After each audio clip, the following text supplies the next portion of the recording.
Hi guys, it's been a while, but I'm here, I'm back, I'm ready. Have been away for a little bit, but that's because I've had so many things on my plate. Just been like in a moment of just tying knots and at the same time like opening new chapters. So there's a lot of things that I just was like, okay, you know what?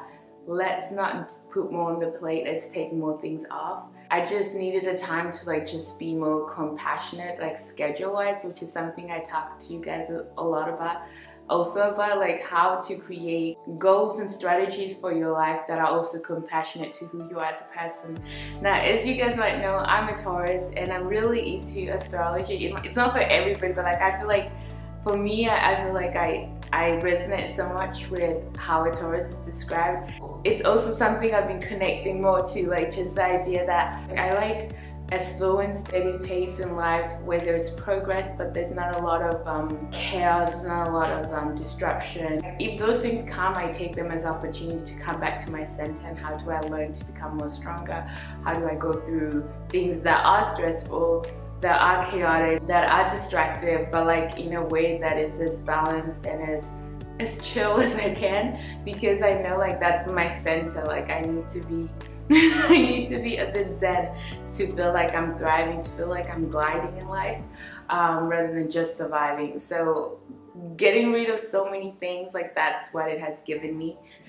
So I'm here today because actually I wanted to share something very exciting with you guys. One of my biggest goals for this year was to get certified as a life coach, and I was studying in the beginning of the year and now I am officially a life coach.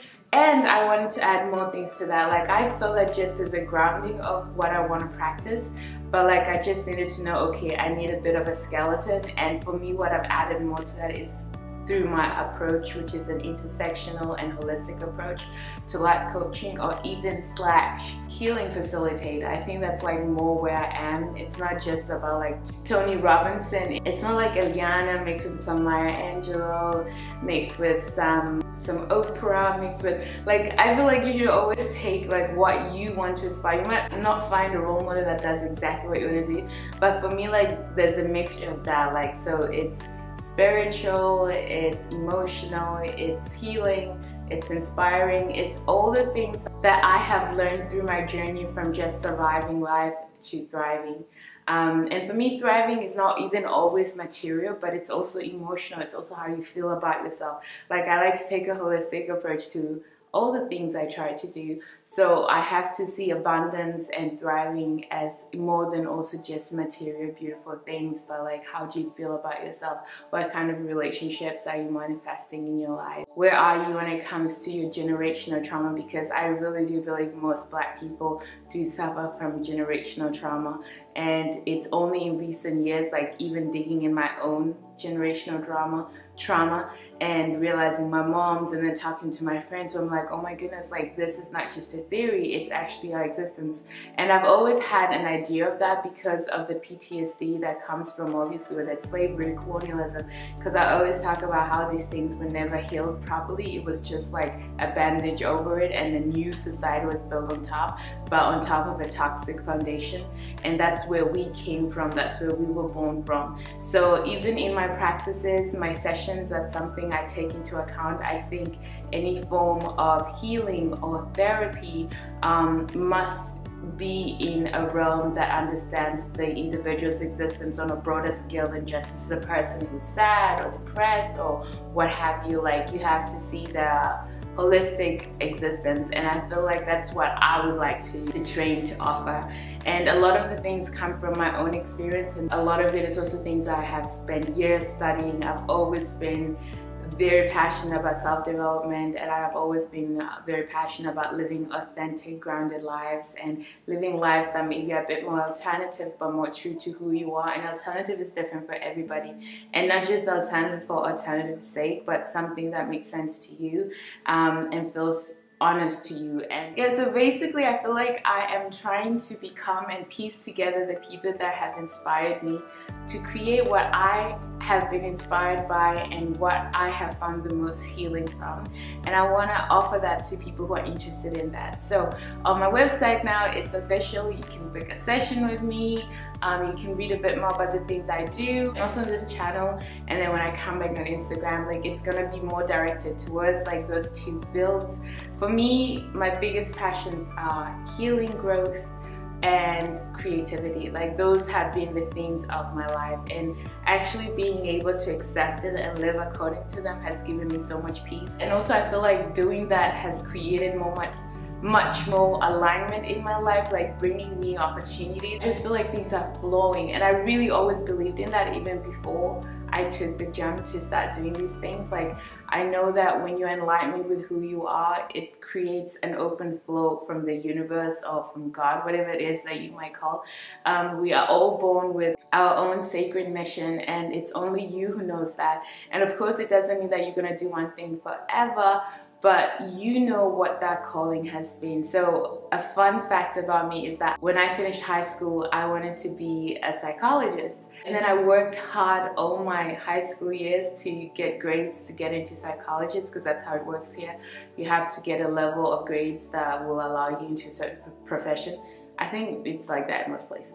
Anyway, so I got the grades and I was ready, but then I chickened out at last moment because I just felt like I was too sensitive and too emotional to be a good psychologist. And also because I wanted to be creative at the same time. I didn't think that I could do both, and I was like, okay, I'm maybe too sensitive to be a psychologist, and I will cry when people cry and tell me their awful problems, and I don't know if I can hold that objectivity while I am helping people.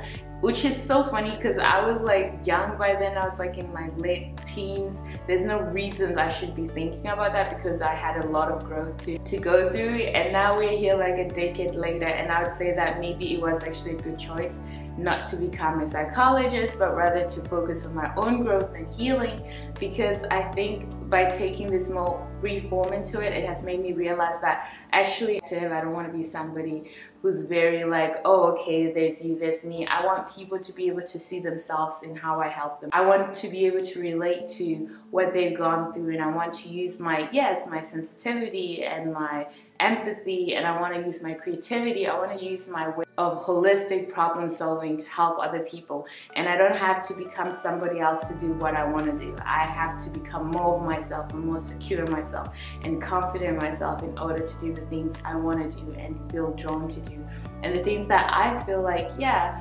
basically that's what I was created to do, because they have been consistent since the day I remember thinking about what I want to be as a grown-up. It's always been creativity and healing and helping people feel better and do better and live better, like since I was a little child. That's something my family has noticed and commented on, and it's something my friends and so forth have noticed. So it's not like, oh, okay, now I get it. I've always known it, but I never really felt like, okay, how am I going to do it? And now I really feel like I found a path. So all that to say that check out the link below if it resonates with you, if this has come in a time where you need somebody to do that with you, where you need some guidance, where you need somebody to coach you through a moment, where you need somebody to take a more personal, intersectional, holistic approach to the things you're going through and the things you want to work on. I think I might just be your girl. It's something I love to do. It's something I put a lot of love in, and it's something that I don't only do, but it's something I practice, and it's things that I love to continue studying about. If you also follow my other channel, Abantume, you'll notice that the things I've talked about there are also in the realm of intersectionality and self-empowerment, self-sufficiency, and thriving, and going beyond survival for our people. I'm very excited about exploring this chapter in my life and where it will take me, and sharing all the other opportunities that I'm going to be experiencing here in a few months with you guys as well, because it's also part of me growing into me, like my Magic 3.0. I haven't forgotten about that. Like really betting on myself and going where there's least resistance, instead of like trying, oh, I need to be this is what's logical, this is what I gotta do, but actually following what makes sense to me, what is actually logical for me and my path in life and who I am as a person, and integrating that into what I want to do for a living. So thank you so much for all of you and for your support and for the love that you guys share with me. And yeah, whether here on my other platforms, and I'll be back soon with regular content, and I'll also have a monthly session of holistic healing geared towards what I do, my practice, and that is more like for you guys who might not be able to have a session with me, but you have questions and you have things you want. So stay tuned for that, and you can always send me questions and whatever you're going through. Yeah, I'll see you on the other side. I hope to see you in my sessions, and I hope to see you in other places that I am. Otherwise, take care and hope you're blooming wherever you are. Bye guys.